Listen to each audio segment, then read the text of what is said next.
Nathan va commencer à parler, on va l'écouter. Bon, je dis quelque chose, est-ce que c'est bon? Oui, là, je t'écoute parfaitement. Qui n'a jamais... Elle a jamais chez moi. Est-ce qu'il y a moyen de mettre les écouteurs, Priska? Parce que ça commence à partir. Peut-être que c'est... Vous pouvez faire... Il y a un écouteur côté mon pour côté mon comme ça, boyoka. Tout à ce qui est ça, là, bien bon. Oh! Connexion Mouboulou. Ah, ben... Tata Po. Oui. On est là parce que, bon, tu sais, premièrement, je ne suis pas... Moi, vous ne verrez jamais ça. Mais on est... C'est pour ça. Je ne sais pas pourquoi. Parce que les autres katana, mais quand tu as écouteur, comme ça, tu as moko moko. Oui. Est-ce que le téléphone nous faisait à côté ça dans live? Non. Non. Ok. Voilà, peut-être là. Oui, c'est les micros. Moi, je pense que c'est les micros. Et là, ça va? Oui. C'est comme papa Nathan, Voilà. Ok, papa. Ça va. Là, on entend. Oui, très bien maintenant. C'est comme papa Nathan, tu nous disais, Oui. est-ce que Priska a déjà habité chez toi? Parce que tu le connais depuis 11 ans. Oui. Est-ce qu'elle habitait chez toi? Elle venait chez toi? Jamais. Elle venait chez moi. C'est normal. À l'époque, les gens que j'encadrais à l'époque venaient chez moi. C'est arrivé. Donc, c'est arrivé, mais sans plus. Elle venait chez moi, mais elle n'habitait pas chez moi. Elle n'était même pas collée à la mère de mes enfants ou quoi tout et tout. Non, pas du tout. Il n'y avait pas grand-chose. Sauf que j'ai beaucoup prié pour elle. Je faisais sa délivrance. J'ai prophétisé sur son ministère. Tout le monde le sait. À l'époque, j'ai expliqué qu'elle sera prophétesse. Elle va sillonner le monde. D'ailleurs, j'étais frappé quand je la regardais. Il y a sa mère qui me disait à chaque fois, mais qu'est-ce que tu vois dans ma fille que tu ne me dis pas? Je dis non, c'est au contraire quelque chose de très bon. Je la vois sillonner le monde comme une vraie prophétesse. C'est tout, rien de plus. Quelle est votre relation avec la famille Lolenga? Parce qu'on a écouté sur le live de Nathalie Lolenga, elle dit que non, maman, il ne fallait pas que tu ouvres la porte à Nathan. Quelle porte insinue-t-elle? Elle est en train de nous parler. Tu habitais chez les Lolenga. Quelle est votre relation avec la famille Lolenga? Donc, d'abord, j'ai été le père spirituel de toute leur famille. Voilà, j'étais le père spirituel de sa mère, elle-même Nathalie Lolenga, de ses frères. J'ai été leur père spirituel pendant un long moment, jusqu'à ce que j'aille aux États-Unis. Donc, on s'était un peu perdu des vues. C'est ça notre vraie relation. Maintenant, il s'est passé quelque chose quand j'ai repris contact avec Priscilla. Je venais du Brésil. Quand on a repris contact, j'avais une révélation. D'abord, elle m'a parlé de son père. J'ai dit, ok, on va voir, je vais prier pour voir ce que Dieu me demandera de faire pour ton papa. Mais en même temps, j'avais une autre révélation sur Nathalie Lolenga. Pour moi, il n'y a rien de si intime. Hein. C'est plutôt au contraire un témoignage dans le bon sens. Le médecin lui avait dit qu'elle allait mourir. Tous ses organes étaient en train de s'abîmer. Tous ses organes à l'intérieur. Et je t'avais même pas raconté ça. Elle ne m'a même pas raconté. J'ai vu ça et j'ai prié et le Seigneur m'a dit, il faut que tu pries pour elle. Donc, j'ai appelé sa mère. J'ai expliqué à sa mère. Sa mère m'a dit, effectivement, j'ai vu la mort. J'ai dit, ne t'inquiète pas, maman, je veux venir et c'est pas ça, elle ne va pas mourir. Donc, c'est ça d'abord qui m'a emmené là-bas. C'est la première des choses qui m'a emmené là-bas. C'était elle. Et en même temps, le papa aussi avait besoin de la prière. J'ai dit à maman, papa ne mourra pas parce qu'il était en train de mourir. J'ai dit, lui non plus ne mourra pas. Et je me suis mis à prier. Et pour la fille, et pour sa grande sœur, et pour son papa. Et je priais pour sa grande sœur pendant une semaine. Je dis, ça suffit. Et après, en quelques temps, on a eu des témoignages. Jusqu'aujourd'hui, elle est en vie. Elle ne peut pas nier ça. Tout le monde le sait. Voilà. Donc, la relation, c'est un peu... Voilà, vas-y. Ok, maintenant, moi, je voulais vous te demander, papa. Aujourd'hui, tu es avec leur fille. Vous êtes mariés. Et en parlant de la famille, c'est une famille que vous avez traversé de beaux moments ensemble. Exactement. En prière. Maintenant, aujourd'hui, tu es avec leur fille. Pourquoi est-ce qu'ils ne sont pas là pour célébrer avec vous? Ok. Bon. En fait, pour couper court, le fait que j'ai demandé Priska, j'ai entendu, hein, j'ai vu le live, j'ai entendu le live de Nathalie Lolenga, sa grande sœur. Elle a fait entendre, elle a fait écouter, Ton audio. elle a fait écouter à tout le monde l'audio, mais je ne vois même pas pourquoi les gens me condamnent pour l'audio. Mais je n'ai rien dit de mal. Au contraire, je me suis excusé parce que sa mère n'a pas été contente de la manière dont les choses ont été faites. Pourquoi? Et ils ne sont pas venus au mariage d'abord parce que ils ont refusé la dot.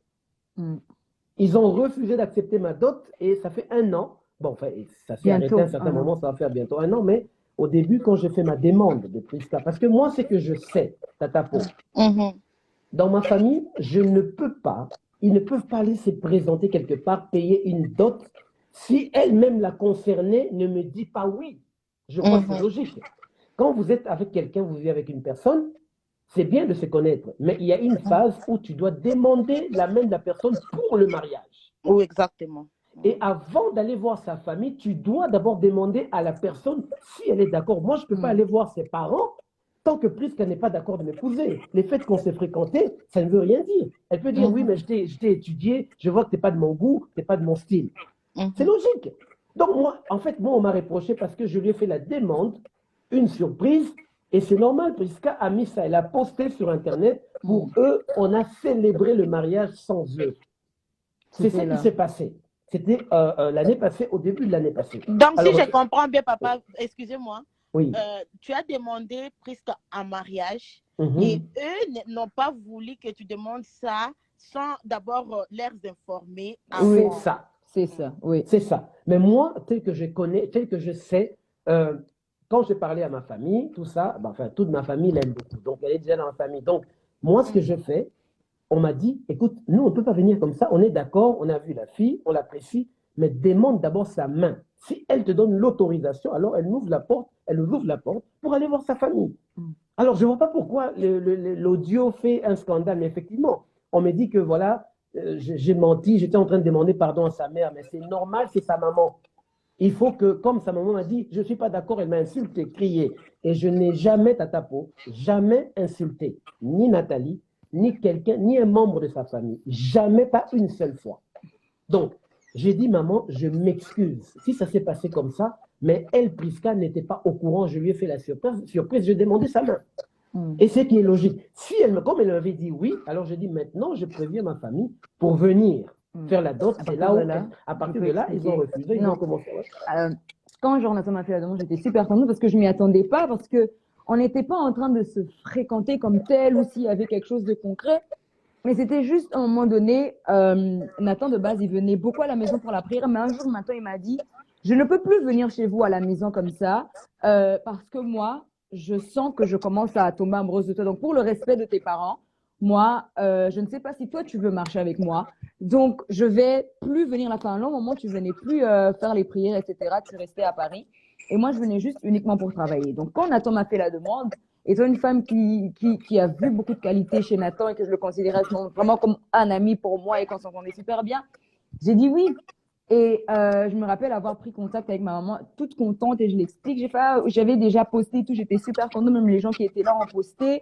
Mais en fait, j'ai reçu une demande en mariage de Nathan, et c'est à partir de là que les problèmes ont commencé, où que ma mère a refusé et elle a dit tout ce qu'elle pouvait dire, que ce soit ma sœur, les messages que Nathan a reçus, les insultes que Nathan a reçues, jusqu'à menacer ses enfants. Enfin, il y a eu énormément de choses, des personnes qui sont autour de moi. Priska, oui. Est-ce que tu peux nous parler de la prophétie que maman a reçue lorsque tu étais petite concernant ton mariage? Okay. Comme ça, les gens peuvent comprendre pourquoi, pourquoi est-ce que nous sommes arrivés là. D'accord. Quand j'étais dans le ventre de ma mère, il y a eu un homme de Dieu. Je pense que c'est le pasteur Honoré Kabamba qui vit à Lubumbashi. Je préfère dire son nom comme ça, c'est clair. Et il dit à ma mère, il dit oui, ta fille va épouser un blanc qui est riche, qui a beaucoup d'argent et qui va sortir la famille de la misère. Enfin, c'était des déclarations comme ça qu'il donnait. Mais il faut savoir que moi, en grandissant, je n'ai jamais eu de l'attirance pour les blancs. Et je me rappelle même, mon ex, c'est un Moulouba. Je suis restée 5 ans avec lui. Ils n'ont jamais voulu que je reste avec ce Moulouba. J'ai reçu les mêmes menaces, Mais nous, avec ce Moulouba, je ne l'ai jamais exposé. Pourquoi? Parce que j'étais en mode, il ne m'a jamais fait de demande. Nous étions là et tant qu'il ne faisait pas quelque chose de concret, je n'allais pas l'exposer. Donc, au moins, ma mère était informée, mon père était informé, mes frères et sœurs, mais c'était des pics par rapport au Balouba. Je ne sais pas s'il y a des Balouba ici, je ne veux pas vous vexer, mais c'est des choses que moi, on m'a mis dans la tête par rapport à vous et que vous êtes des vantardes, que vous traitez des femmes n'importe comment, que pour vous, les femmes sont une chose et que si j'épouse un Moulouba, je vais être malheureuse. Donc, pendant 5 ans, j'étais avec ce Moulouba. Je recevais des pics, ma mère ne voulait pas, elle a dit pas dans ma maison. Moi, on m'a dit que ton mari est un blanc, donc je ne veux pas de lui. En plus, Balouba, et donc elle mettait des commentaires et tout avec ma sœur et certains membres de ma famille qui mettaient des commentaires et à chaque fois elle me rappelait cette prophétie. Et je lui disais, je n'aime pas les blancs, c'est pas raciste que je dis, mais je ne suis pas attirée vers eux. Tu vois. Donc, ils ont menacé comme ils pouvaient menacer. Je me rappelle même un jour, un de mes frères est venu et dans ma chambre, j'avais mis une photo de mon ex là, dans ma chambre. Et il a regardé cette photo, il a dit lui. Et il est sorti de la chambre. Donc, moi, j'ai pas compris.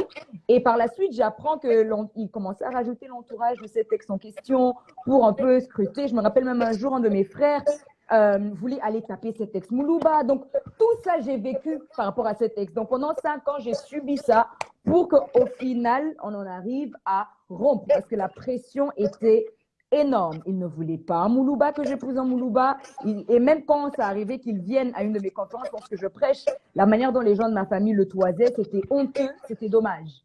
Et on en est arrivé à rompre ces histoires de famille. Donc le prophète avait prophétisé que tu vas te marier à un le prophète là, un blanc, oui. Et toi, tu n'as pas d'attirance aux blancs.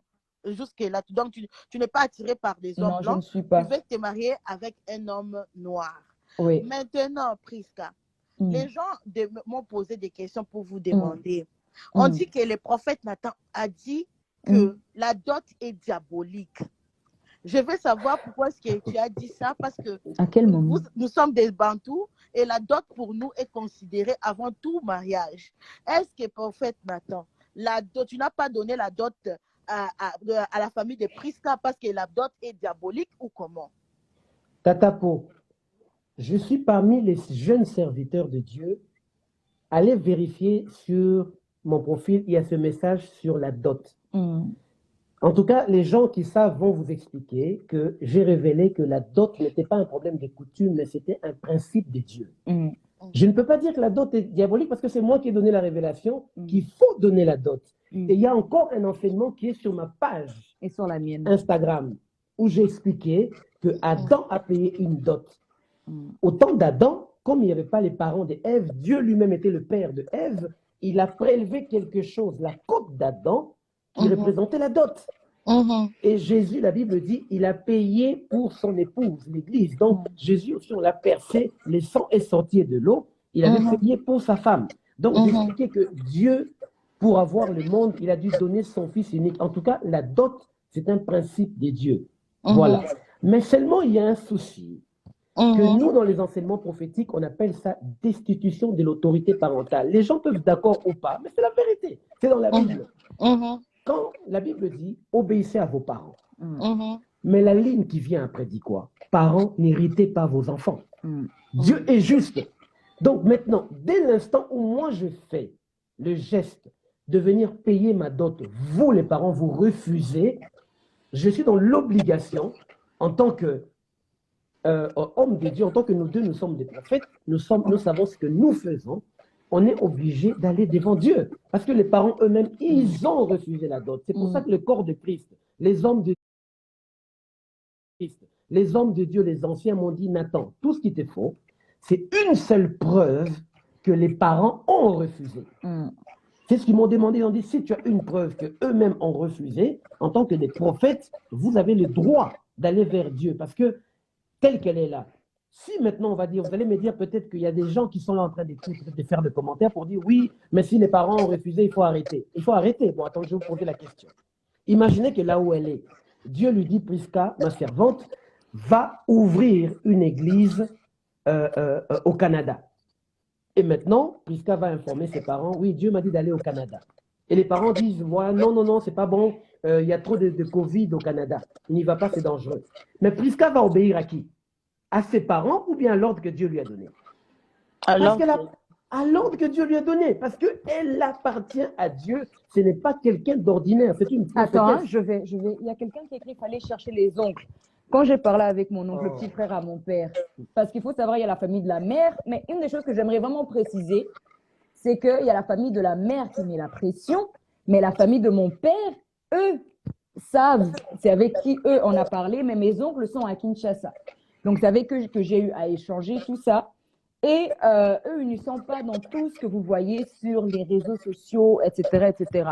Donc, nous, quand on a vu que là, la famille qui est ici nous fait toutes ces histoires pendant un an qu'on essaye de donner, là, qu'est-ce que tu veux qu'on fasse maintenant? Tatapo, en fait, je ne sais pas si ce que j'ai expliqué, c'est clair. Dans les phénomènes de la parole de Dieu, si, par exemple, dans notre cas, nous avons la révélation, la conviction, parce qu'on n'est pas des gens ordinaires. Papa Nathan, excusez-moi, moi je suis en train de demander cette question parce que il y a beaucoup de gens ou de jeunes que leurs parents peuvent s'opposer à leur mariage. Oui. En tant qu'homme de Dieu, je veux que vous leur donnez les raisons s'ils sont convaincus. Est-ce que c'est OK de continuer un mariage sans l'accord des parents?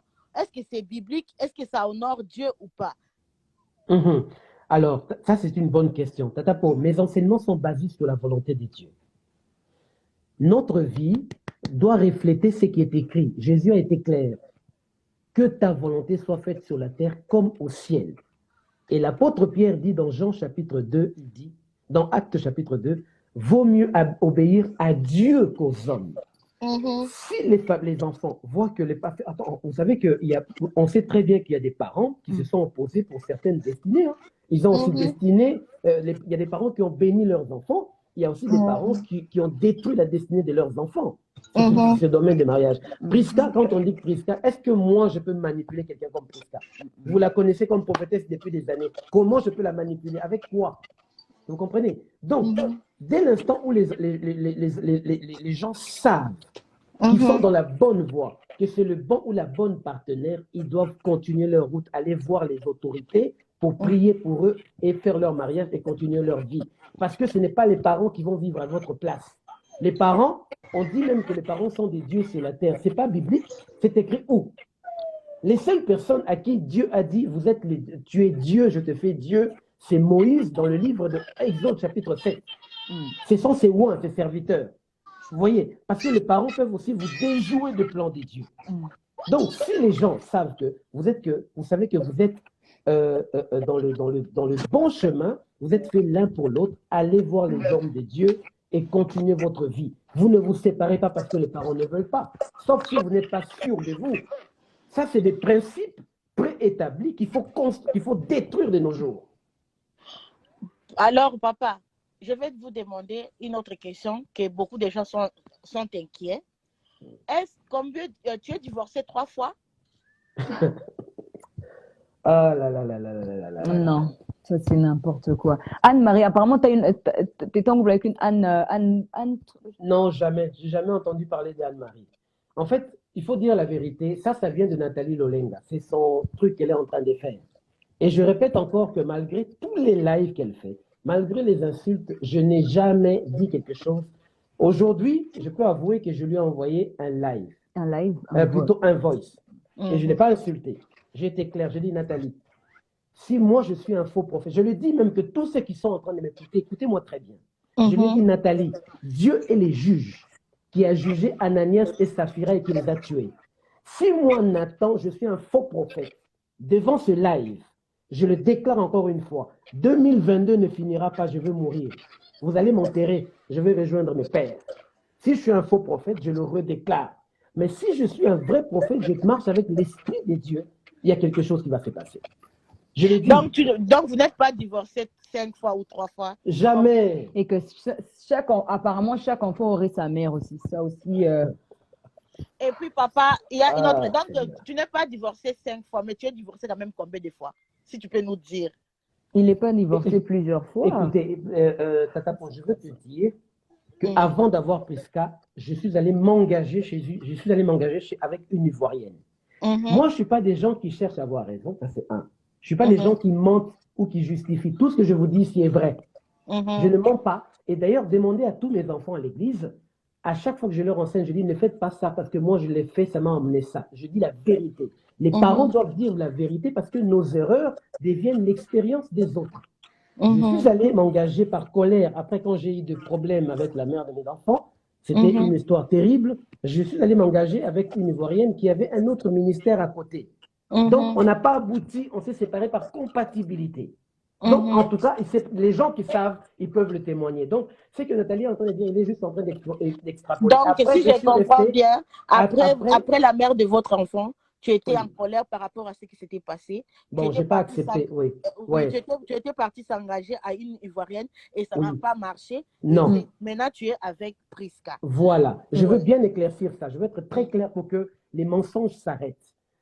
En fait, je dois avouer qu'après le divorce avec la mère de mes enfants, je n'ai pas accepté ça parce que je prêchais contre les divorces.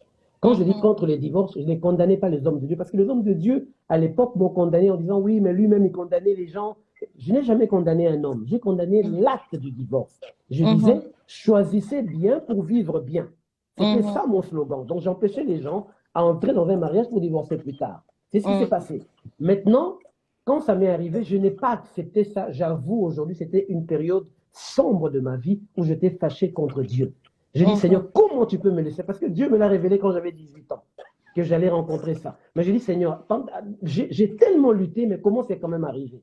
Donc, je suis allé m'engager, ça n'a pas abouti, et je suis resté comme ça depuis des années, seul. Donc, tout ce qu'on raconte là n'est pas vrai. Je suis resté un homme seul quand je fais mes voyages. Au Brésil, en Afrique, j'étais seul. On dit que papa, prophète Nathan, tu as beaucoup des enfants. Maman. Est-ce que c'est vrai? Mais c'est pas vrai. C'est pas vrai. J'ai que mes 5 enfants qui sont chez leur maman. Je n'ai pas d'autres enfants. Mais est-ce qu'on peut me montrer ces enfants-là déjà? Que je le vois, peut-être que je veux. T'as pas les 5, t'as un qui est avec nous? Oui, il y en a un ici. Non, je veux dire qu'on me montre les enfants que j'ai eu partout là. Ils sont où? Où sont leurs mamans? Est-ce que c'est vrai que le prophète Nathan, tu as, excusez-moi du terme, que tu as abusé de plusieurs jeunes filles dans ton église à la ville que tu étais avant? En tout cas, qu'est-ce que je ne veux pas entendre? Trop de rumeurs. En fait, c'est pas vrai. C'est pas vrai parce que moi, en fait, si vous voulez, voilà, il y a un point très important. Quand je me suis séparé, je ne vais pas toucher, c'est une servante de Dieu, hein, je ne vais pas salir son image. Il y a eu des problèmes, j'ai rencontré des problèmes parce que les divorces, quand ça arrive, ça affecte financièrement, ça affecte psychologiquement, mentalement, ça détruit la vie des gens. Moi, j'ai traversé beaucoup de choses. Béni soit mon père spirituel qui a été là, qui m'a accompagné jusqu'au jour même où nous sommes. Il y a eu des problèmes. Et quand je suis parti en Belgique, on racontait toutes sortes de trucs. Mais moi, je n'étais plus dans les médias. Ça pose ici un temps où peut-être 2-3 ans, je n'étais plus du tout dans les médias. Alors, ce qui s'est raconté, ça se racontait, ce n'était pas vrai, mais moi, je n'étais pas là. Et d'ailleurs, je ne voulais pas répondre parce que j'avais déjà un souci du mariage. Et mon père spirituel me disait, si tu te mets à te justifier, tu as déjà un grand problème à régler avec Dieu que tu n'as pas fini de régler. Donc, j'ai entendu toutes sortes de trucs, mais je n'ai jamais répondu. Je ne calculais pas. Voilà. Et maintenant, à l'heure actuelle, on essaye de ramener ça. Mais Tatapo, tu sais quoi? Moi, si tu as un problème, il faut me poser la question. Je réponds à toutes les questions. Je n'ai pas peur parce que si hier j'ai péché, c'est Dieu qui pardonne. Si je suis tombé hier, c'est Dieu qui va me relever. Ce n'est pas un homme qui me relève. Donc, je ne suis pas les gens qui vérifient. Vous allez voir que je dis la vérité même dans mes lives et mes enseignements. Papa Nathan, j'ai suivi les lives de Nathalie. Elle a dit la raison pour laquelle la famille a refusé la dot, c'est parce qu'ils n'ont pas voulu que Priska te donne de l'argent. Après, toi, tu vas prendre l'argent, tu vas mettre ça dans l'enveloppe pour venir faire du genre que non, tu as doté. Or, c'est l'argent de Priska. Donc, papa, et puis ta femme, je vais te poser 2 questions à la fin. La maman de tes enfants, elle travaillait des jobs. Chaque fois que toi, tu partais travailler, tu disais que tu as mal à la tête. C'est la femme qui te prenait en charge. Maintenant que vous n'êtes plus ensemble avec la mère de tes enfants, elle est en train elle a acheté une voiture devant, elle a maintenant une garage et tout. Est-ce que papa, c'est Priska qui te finance? C'est Priska qui va te donner l'argent de la dot ou c'est ton propre argent? Qu'est-ce que tu peux nous dire par rapport à ça? Tatapo, je veux répondre à la question, mais je veux aussi te dire quelque chose. Je veux répondre à toutes ces questions-là clairement. Et si vous ne comprenez pas, reposez-moi la question. Si vous vous renseignez, Prisca, si vous vous renseignez avec les gens qui travaillent avec moi à l'église, c'est moi qui finance tout. Prisca m'aide avec les finances. C'est moi qui paye les entreprises, les gens qui travaillent là, c'est moi qui paye les bâtiments, c'est moi qui me salir. Comment je vais prendre l'argent de Prisca pour venir épouser Prisca? Mais les gens savent ça. Les gens qui vivent avec moi. Attends, papa Nathan. Les gens qui sont en train de dire que je déforme les propos, non. J'ai la vidéo de live d'hier de Nathalie. Elle l'a dit. Elle a dit, je vais vous couper la partie là. Je vais vous montrer ça. Elle a dit clairement que Baroki qu'on soit d'autres. Oh, ok, moi, la nabango, a Pessimbongo, a tien enveloppe, et puis Nathan est comme ça à loco là, et ça y est. C'est comme ça, elle a dit. J'ai ça, c'est en vidéo. Tatapo, je vais te poser une question. Maintenant, si la famille de Prisca Lolenga accepte la dot, maintenant là, j'appelle mes oncles, ils sont dans la politique partout, je les appelle, ils vont venir, ils vont faire la dot. Est-ce que j'ai un problème avec la dot? Quand j'ai appelé la maman, est-ce que c'était quoi? C'était l'argent? Est-ce qu'il y a un problème? J'ai pris, moi, et, vous savez, Tatapo, personne ne finance mon église ou mon ministère plus que moi-même. Personne. C'est moi qui donne. Parfois, je fais des sacrifices où les enfants me disent, papa, ne dépense plus, on va prendre tout en charge. C'est moi qui paye. Et je la prends en charge comme ma femme, et elle m'aide aussi. Elle a aussi des revenus. Donc, elle entre aussi dans le ménage. Mais je suis la tête. Financièrement, c'est moi qui me sacrifie totalement. Ce qu'elle raconte, c'est des bêtises. Même ici, les gens ne peuvent même pas croire à ces choses-là, parce que les gens me savent. Je paye les études de mes enfants, je paye leur loyer, je paye leurs études, je fais tout ce qu'ils font. Je n'ai même pas besoin de me vanter pour ça. C'est la première fois que je m'exprime comme ça. Ce n'est jamais arrivé de toute mon histoire. Oui, voilà. Maintenant, papa Nathan, si je trouve, je comprends bien, tu es en train de nous dire que Osa capable de couper sa dot, tu n'as pas besoin qu'on te finance pour doter Prisca. Maintenant, papa, j'ai une autre question. Tu as connu Prisca lorsqu'elle avait 11 ans. Je pense que c'est l'âge aussi qui est en train de troubler beaucoup de gens. À quel moment tu as commencé à voir Prisca comme une femme que tu peux épouser un jour? Bon, en fait, je ne sais même pas si je peux donner la révélation. J'ai essayé d'expliquer ça plusieurs fois. Tatapo, les problèmes, même tous ceux qui nous suivent là, je vais expliquer quelque chose. Parce qu'on est dans la parole de Dieu. Aujourd'hui, c'est un problème des principes.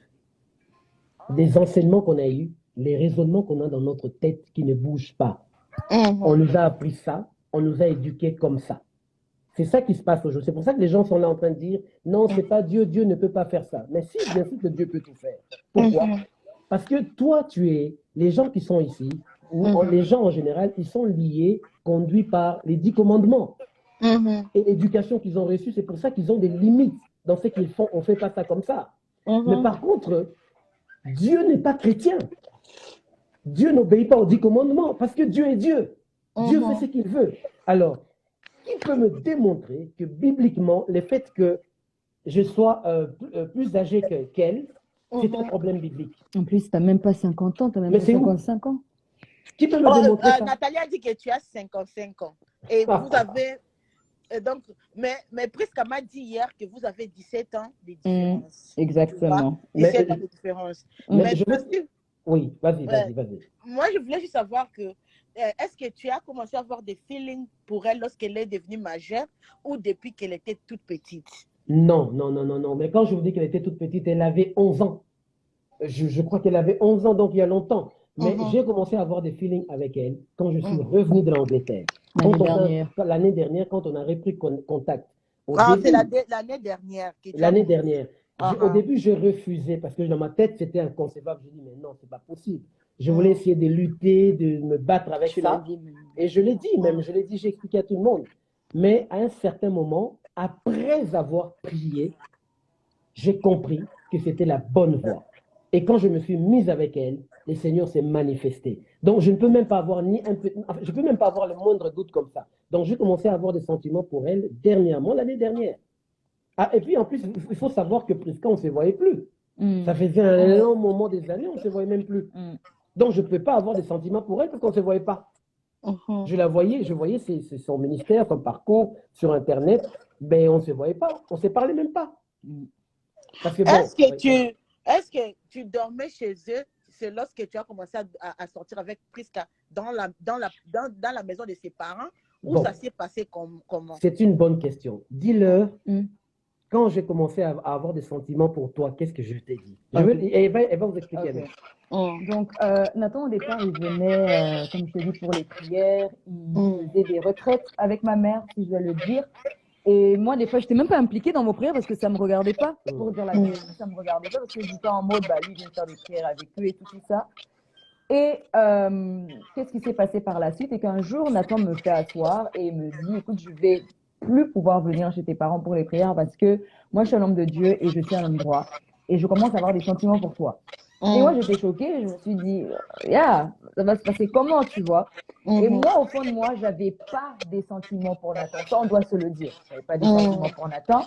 Et Nathan ne venait plus à la maison pour les prières. Il donnait toujours une excuse. Donc, ce n'est que par la suite, donc là, même quand les gens disaient, vous êtes en couple, je disais, mais on n'est même pas en couple. On se voit juste beaucoup parce qu'il vient à la maison pour les prières. On s'entend super bien. Mais alors que lui, à un moment donné, il voyait en fait que c'est vraiment une femme, en fait. Elle est super mature, elle est ceci, elle est cela. Et m'expliquait en fait en mode, plus il m'observait, il s'est rendu compte en fait que non, waouh, une femme comme ça, je veux vraiment être avec elle. Malgré qu'il luttait, à un moment donné, il a fini par craquer comme n'importe quel homme pourrait craquer. Et voilà, et quand je suis arrivée à ce point-là, je voulais plus venir. Voilà, quand il est arrivé à ce point, il ne voulait plus venir. Maintenant, qu'est-ce qui s'est passé par la suite? Et que par la suite, Nathan me fait une demande surprise. Donc moi, je dis oui parce qu'au final, quand j'observais Nathan, il était un ami pour moi. Je voyais vraiment, il avait énormément de qualités et je voyais comment il était mature, il avait la crainte de Dieu et tout ce qu'il était, c'était des signes que même moi, personnellement, j'avais demandé à Dieu en secret par rapport à Nathan. Donc moi, je dis oui. Et au final, moi, je lui dis, je ne sais pas si ma famille va être d'accord, mais je vais appeler ma mère pour lui raconter cette bonne nouvelle. Donc moi, je l'ai appelée. Je vais raconter cette bonne nouvelle. Et jusqu'à aujourd'hui, il y a eu ces histoires qui ont éclaté. Mais j'aimerais quand même rectifier quelque chose parce que tout à l'heure, sur le live de ma soeur, je n'ai pas eu l'occasion de vraiment m'exprimer parce qu'elle me coupait tout le temps et j'étais vraiment en mode, je répétais même plusieurs fois, c'est trop d'énergie. Moi, j'aime quand on parle, tu me permets de m'exprimer, je te laisse parler et c'est vice-versa. Je n'ai pas eu cette occasion-là.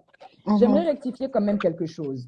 Lorsqu'elle m'a posé la question, est-ce que c'est vrai qu'on t'a fait la demande? J'ai dit oui, je reviens, je vais te parler en tant que ma grande soeur. Moi, je suis excitée dans mon cœur, je vais quand même lui parler, je vais l'expliquer. Donc moi, je contacte quelques personnes de ma famille pour leur dire, regardez, il y a ça, il y a ça, il y a ça, il y a ça. Et ça, c'était la veille. Le lendemain, je me réveille avec un message de sa part. Elle me souhaite pire que la mort de son fils. Tu n'as même pas honte, tu es avec un homme qui est déjà divorcé, etc., etc., etc. Moi, pour protéger mon cœur, j'ai bloqué. Pourquoi? Parce que mon prochain livre, justement, parle d'une longue période de dépression que j'ai eu à avoir suite à ce décès-là qui m'a complètement détruite. Et ça a été une période lourde, très, très lourde pour moi parce que tout se détruisait à ce moment-là. Et moi, j'ai montré même à Nathan, j'ai fait, je peux pas, je vais la bloquer, je vais pas la répondre. Et à ce même moment, ma mère m'écrit, si tu restes avec cet homme, tu viens prendre tes affaires et tu pars. Et je lui dis, mais on peut pas arriver à ce niveau-là. Et par la suite, une amie à moi commence à m'envoyer, j'avais même posté une fois, elle commence à m'envoyer des audios de ce que ma sœur raconte à mon sujet. Elle m'envoie des screens et toutes ces choses. Elle me dit, ta sœur va faire un live le mercredi. Elle a déjà écrit qu'elle va parler sur toi. OK. On s'est même connecté dans le live, on a suivi, j'étais choquée. J'étais vraiment choquée d'entendre tout ce qu'elle a dit sur moi, alors que de base, moi, j'étais en mode, je viens pour vous expliquer. Pourquoi vous ramenez ça sur le net? Donc déjà, sur le net, ça a éclaté déjà au mois de mars. Et j'écris à ma mère, j'ai dit, mais regarde ce live. Et elle me dit, bah, Sambou, ça bien. Je ne sais pas comment on interprète ça. Quand tu humilies bien, c'est ça qu'elle me dit. Et à partir de là, moi, c'était des feux verts de Dieu de quitter. Pourquoi? Je n'ai pas quitté à cause de Nathan. J'aimerais revenir à quelque chose, parce que même quand je lui ai posé la question dans le live, toi-même, je t'ai vu, on t'a fait subir des choses par les gens de la famille. Et elle me répond, oui, c'est mes frères et sœurs, c'est normal, elle doit vivre ça. Moi, je ne peux pas accepter de continuer à vivre dans des traumatismes parce que je sais au fond de moi ce qui m'a détruite. Tout à l'heure, là même, je parlais avec une de nos grandes sœurs qui m'a appelée. Elle s'est un peu fâchée contre moi parce qu'il ne fallait pas intervenir dans ce live, il fallait agir un peu plus sagement, tout ça, tout ça. Elle m'a expliqué que de la même manière que toi, tu es blessée à cause de ce que la famille t'a fait subir, moi aussi, et c'est une des raisons qui ont fait en sorte que je puisse prendre également distance. Et c'est vrai. Donc, elle a commencé à me conseiller, etc. Elle m'a dit, c'est comme ça, on est dans une telle famille, mais c'est comme ça. Moi, je lui ai dit, je ne peux pas accepter de continuer à vivre ça parce qu'il y a beaucoup de choses que je vis depuis ma tendre enfance, que même elle, tout à l'heure dans le live, j'ai dit, on a vécu énormément de choses que je ne peux pas, parce que moi, je ne veux pas étaler ou dire telle ou telle chose. Et même pendant le live, j'ai dit, écoute, sorry, je t'ai blessé, mais moi aussi, je suis blessée. Mais moi, devant toutes ces personnes qui sont en direct, juste avant de Dieu, je te demande pardon. Je viens vraiment en mode paix. J'ai pas besoin qu'on parte ici et là. Donc, le premier confinement, j'ai vécu quelque chose qui m'a aussi tilté. C'était pour moi un truc où je me disais, après ceci, je vais quitter cette maison parce que j'en peux plus. Je vis dans un environnement, désolé, je suis obligée de parler. Sincèrement, j'ai lutté avec des énormes traumatismes que peut-être les gens le voyaient à mon comportement. J'étais très à la défensive. Je ne sais pas, un jour, Tata Paul, tu nous avais mis en contact avec une fille qui avait mis des stories sur moi et tu voyais à quel point j'étais défensive. Oui. C'était tout simplement les résultats d'une fille qui est blessée, qui souffre émotionnellement. Et par la grâce de Dieu, je suis sortie de là, Dieu m'a fait grâce. Mais j'ai vécu énormément de choses dans cet environnement-là qui m'ont émotionnellement tellement détruite. Premièrement, je vais juste revenir d'abord au premier confinement. Là, mon frère, par exemple, il est divorcé il a 7 enfants, il est divorcé. Là, il va bientôt se remarier avec une amie aussi à ma soeur en question avec qui j'étais en direct. Mais pendant tout le confinement, les couples, ça a bardé. Mais avant même ça, j'assistais à des scènes où ma mère prenait toujours partie de mes frères et je lui disais, mais maman, tu dois aussi écouter les autres parce que c'est bien beau de prendre parti, mais on a vécu tout le temps dans ça, c'est pas normal. Et il y avait tout le temps des problèmes. Un jour, pendant le confinement, je descends en bas et elle fait des bols de nourriture. Elle me dit, va ramener ça à ton frère. Et je lui dis, mais je peux pas lui ramener. Et à partir de là, elle me dit, toi, tu n'aimes pas les gens de la famille. Toi, tu es comme ça, toi, tu es comme ça. Je lui ai dit, moi, je ne supporte pas comment vous me faites toujours sortir pour la mauvaise alors que je ne suis pas obligée d'endurer tout ça. Il y a des contrôles partout. Je ne suis pas obligée de sortir. Ça, c'était le premier problème que j'ai enduré. Quelques jours après, encore un autre problème avec les frères où elle prend encore parti. Et c'était tellement toxique. C'était de plus en plus et j'étais épuisée. Et quand j'ai vu que c'était comme ça, j'ai décidé de quitter mes réseaux et d'aller prier. J'ai dit, Dieu, j'en peux plus. Ça commence à m'affecter mentalement. J'arrive plus à prier. J'arrive plus à faire quoi que ce soit. Donc, j'ai pris mon recul des 9 mois où je parle de ma restauration là. Pendant 9 mois, vous m'avez vu, j'étais pas sur les réseaux. J'avais des choses à traiter avec Dieu because I was hurt. J'étais plus du tout moi-même. Je faisais que maigrir. J'étais entre des crises d'angoisse. J'étais entre l'anxiété. J'étais incomprise parce que je suis en train de les faire comprendre que vous êtes en train de me faire du mal. Même elle, ma propre grande sœur qui était dans le direct ici, il y a eu des choses qui se sont passées pendant le confinement qu'elle m'a faites qui m'ont aussi fait mal. Mais ça, je vais pas étaler ici, tu vois. Je vais pas étaler. Oui. Donc, pour vous dire, j'ai pris la décision de partir.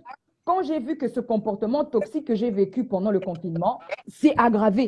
Et j'ai même dit à Nathan, j'ai fait pour moi, ça c'est un peu vers de Dieu. En plus, depuis longtemps, je voulais partir de la Belgique. Je vais partir. Et c'est ça. Est-ce que elle a dit que ton père n'est au courant de rien? Bien sûr qu'il est au courant de rien. Bien sûr qu'il est au courant de rien. Pourquoi? Bien sûr. Pourquoi? Mon père, actuellement, il est, pour les personnes beaucoup de gens le savent, mon père, il a fait un AVC.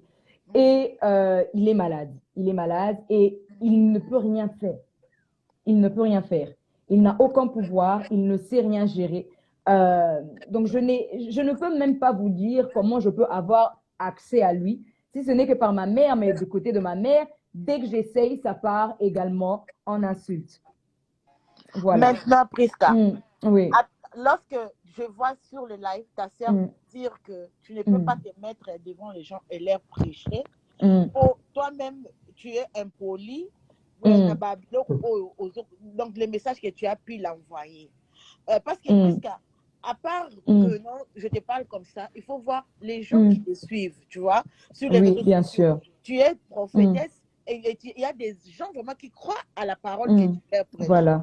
Maintenant, lorsqu'on a un membre de ta famille qui est en train de questionner ta spiritualité, comment est-ce que nous, les gens qui sont dans les critiques, peuvent aussi te croire? Exactement. Lorsque dans ta propre famille, on voit que non, tu n'es pas une vraie servante de l'Éternel. Bon, aujourd'hui, ils veulent nier que je ne suis pas une vraie servante de Dieu. Ça, je ne vais pas me justifier sur ça. C'est Dieu qui justifie. Mais quel enfant ne répond pas des fois mal? Je pense que quel enfant répond mal. Moi, ça m'arrive que des fois, au Pessina Kanda, je donne des réponses. Comme par exemple, pendant le confinement, quand je lui ai dit non, tu n'as pas à m'envoyer en plein confinement alors que les frontières sont fermées pour emmener la nourriture, alors que ça barde avec sa femme. Pourquoi c'est sa femme qui ne fait pas à manger? Ouais, je dois payer ce prix-là, me ramasser une amende de 250 €. Non. J'ai dit non. Et j'ai le droit de dire non. Le problème est que dans nos églises, on nous fait croire que peu importe ce qu'on vous fait, vous êtes obligé de suivre parce que vous êtes enfant de Dieu. Moi, je me lève et je parle pour moi. La raison pour laquelle j'ai imposé Nathan, j'ai dit peu importe le passé de Nathan, je l'accepte avec son passé. Vous dites, elle est la belle-mère de 5 enfants. Je ne suis ni la première ni la dernière. Il y en a même qui sont des belles-mères de plusieurs enfants. Ça ne change rien. Le plus important est que ce que je trouve et ce que j'ai vu en Nathan. Vous me dites qu'il y a 30 ans de différence, ce n'est pas vrai. 25 ans de différence, ce n'est pas vrai. Il y a tellement de choses qui ont été dites. Et moi, pourquoi je n'ai pas voulu informer ou inviter les gens de ma famille, ceux qui sont là, je vois que certains qui sont là dans le direct, je leur ai clairement dit, je ne veux pas que vous veniez. Je vous informe que je me marie. Je ne veux pas que vous veniez. Il y a même une de mes cousines qui m'a dit, mais ça me fait mal, ça me vexe. J'ai fait, non, je ne veux pas. Parce que je n'ai pas envie. Là, actuellement, je pense à ma santé mentale, à ce qui me rend heureuse. On a fait les démarches comme on pouvait faire, ça s'est passé comme ça. Nous, on part maintenant devant Dieu. Donc aujourd'hui, pour moi, ce n'est pas une humiliation lorsque vous me dites, Prisca, tu es avec un homme qui a 17 ans, 18 ans de différence avec toi. Je connais des femmes qui me suivent sur les réseaux, elles ont plus de 25 ans de différence. Elles sont super heureuses. Ce n'est pas si je suis avec un jeune que cela justifie que je serai heureuse. Vous voyez ce que je veux dire? Nathan a eu un passé, il est divorcé, mais cela ne veut pas dire que Nathan n'a pas droit au bonheur. Il a droit au bonheur. Et c'est ça que moi j'ai imposé aujourd'hui et je vais continuer à l'imposer. Les insultes ne m'atteignent pas et ne me feront ni peur, ni je ne sais pas quoi, parce qu'aujourd'hui vous allez me dire oui, mais la famille c'est le sang. Bien sûr que la famille c'est le sang et je respecte. Mais au moment où moi, depuis, je vis plein de choses toxiques qui me font mal. Par exemple, je vais donner, tu te rappelles quand on est allé faire des courses à Le Havre et que je t'avais dit, je sens que je dois écrire à mon frère tout ce que je ressens de ce qu'il m'a fait depuis que je suis petite. Tu te rappelles? Donc, ce jour-là même, j'écris un long message à mon frère et je lui dis, écoute, depuis que je suis petite, les choses que tu m'as dites étant enfant m'ont traumatisée. Tu m'as dit telle chose. Tu m'as fait telle chose, et j'ai pris un long moment pour guérir de ça. Donc,